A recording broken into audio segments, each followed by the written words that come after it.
Hey everybody, welcome back to the Maine Morgue podcast. I'm Jamie Santamore, and this week's show is about the Nightmare on Elm Street franchise and my 5 favorite kills in a Nightmare on Elm Street history. Before I get into the 5, again, they're in no order, best to worst or anything like that. These are just 5 of my favorites, and the honorable mention this week is from the remake of Nightmare on Elm Street, and the character of Chris Fowles. I mean, for everybody that see this movie, and I know fans by and large hate this fucking movie. I actually rewatched it 2 or 3 nights ago with my wife. Chris Fowles, with her character, they basically reenact the Tina death from the original film with slight variations. I love the way they did it, and I love Katie Cassidy, who played the role. Absolutely amazing done. I mean, for her as an actress and the way it was done in the movie, absolutely amazing. That's why she gets the honorable mention. So first up on the list is Tina Gray from A Nightmare on Elm Street. I love this kill because it really sets the tone for the entire fucking movie. I mean, it's fucked up from the word go. And as we go through the movie, we learn about Freddy and his powers and his backstory, which they don't go into great detail about, but they give you something. Next up from A Nightmare on Elm Street is Glenn Lutz, who of course we all know is Nancy Thompson's boyfriend and lives across the street from what essentially is the Nightmare House. I loved his death,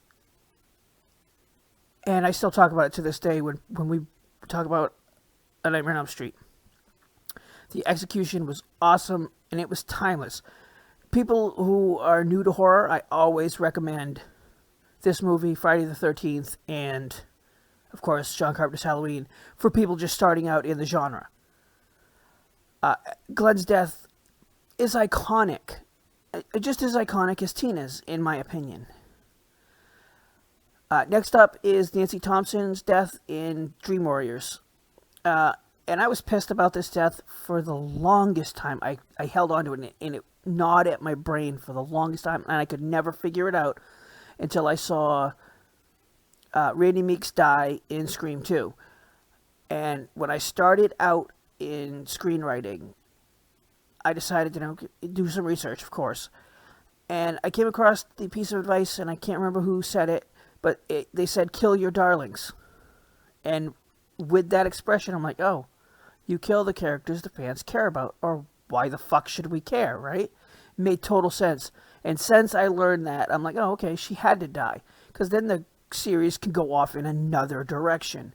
Which, I mean, that you can take that piece of advice with my last video, the 5 things I wanted to see in the Scream series. I think they need to kill off one or all of the 3 original remaining cast members.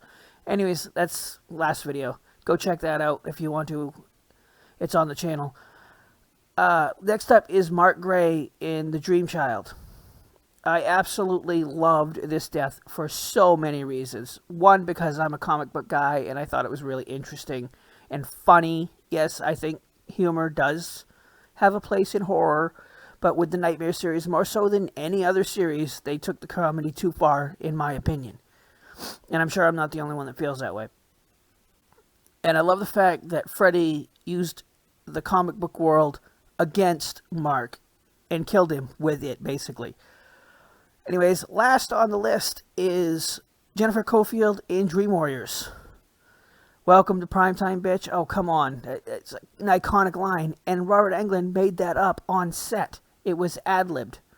Because the line that was in the script, he couldn't get it all in his mouth to send it out. So he created that, and it's absolutely fucking amazing.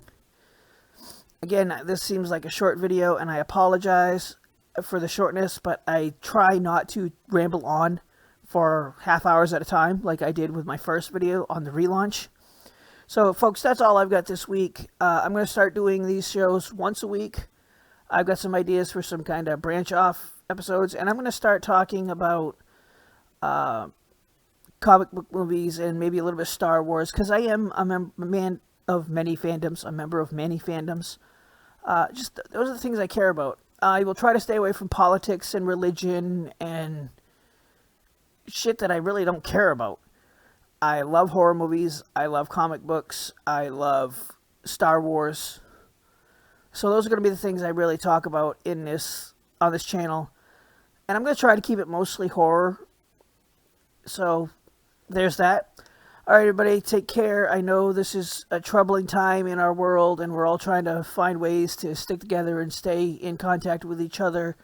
If you're a horror fan and you love to talk horror, you can always email me, themainmorgue@gmail.com. You can find me on Twitter, @mainmorgue, on Facebook, facebook.com/themainmorgue. I love to talk horror. If you need somebody to talk to, or you're having a crazy idea or a theory about a movie, hit me up. I would love to talk to you guys. I want y'all to take care of each other. Look out for your neighbors, your friends. And stay safe, everybody. I'll catch you guys next week with another video.